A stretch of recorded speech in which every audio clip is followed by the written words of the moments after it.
Voilà, on entame la troisième analyse du jour.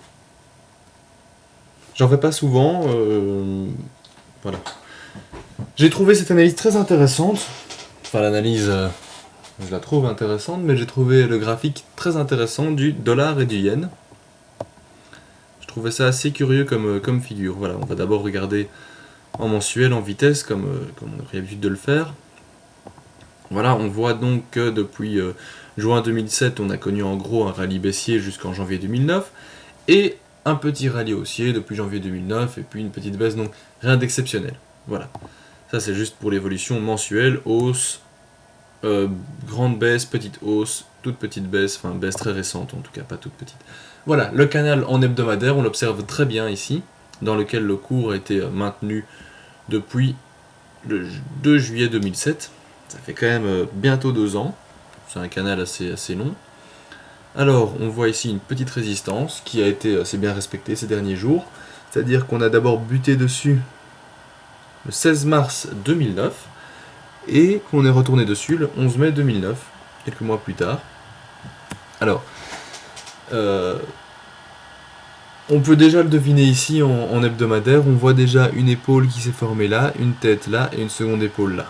Voilà, on va regarder sur le graphique en journalier ce qu'il en est, c'est plus facile à distinguer sur le graphique en journalier. Voilà, là on observe vraiment bien la tête-épaule, je vais... Oups. Voilà, on a eu le rallye haussier récent, et maintenant la première épaule qui s'est faite ici, la tête, et la seconde épaule. La flèche rouge qui se trouve ici, c'est l'objectif théorique, c'est-à-dire que c'est depuis la ligne de coup jusqu'au plus haut de la tête, que j'ai reporté ici à l'endroit où le cours est sorti de la ligne de coup. Ça nous donne un objectif en dessous de 90. À vous de voir ce que vous en pensez, c'est l'objectif théorique, rien de plus, rien de moins. On observe en tout cas que la tendance a été assez forte depuis le 8 mai. On voit des gros chandeliers rouges, enfin longs chandeliers rouges, pardon, réguliers, sans interruption, sauf maintenant, depuis qu'on est sorti de la ligne de coup, on a eu une petite hausse, un pullback, mais pas de figure qui soit inquiétante. On a seulement ici, oui, on a éventuellement, on peut dire qu'on a, allez, il y a le sommet en pince et on va dire un creux en pince, si ça porte le même nom. Dans les figures des chandeliers japonais, toujours est-il que la structure est la même, donc c'est un chandelier baissier ou haussier, suivi d'un chandelier opposé, c'est-à-dire que si c'est un baissier, c'est un haussier, comme on l'observe ici, qui commence là où l'autre a fini. Voilà. C'est une figure assez importante, mais il faut toujours attendre l'évolution suivante pour voir ce qu'il en est. Maintenant, du côté des indicateurs, on observe les moyennes mobiles, voilà, commencent à être à la baisse. On observe que les stochastiques arrivent déjà dans une zone de survente.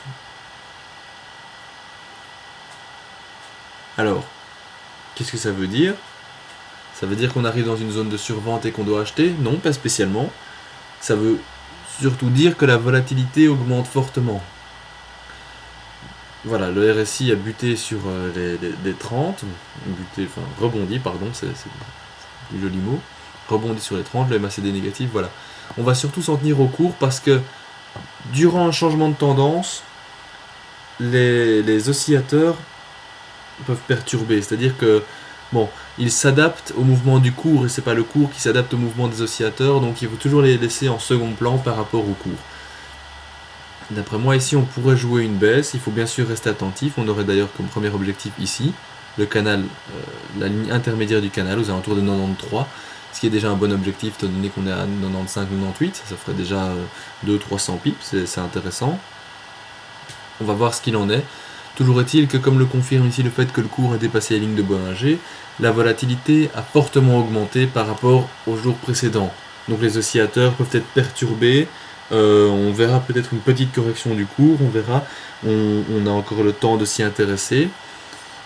On va voir, il faudrait suivre en intraday l'évolution du cours lundi, mardi, mercredi, et prendre position par rapport à ce qui se passera. Mais d'après moi, le cours devrait continuer à la baisse.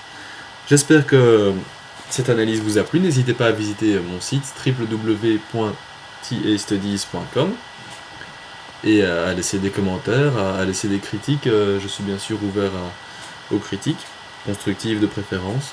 Voilà, Bonne journée, bonne soirée, merci d'avoir regardé cette vidéo. N'hésitez pas à me contacter si vous avez des questions.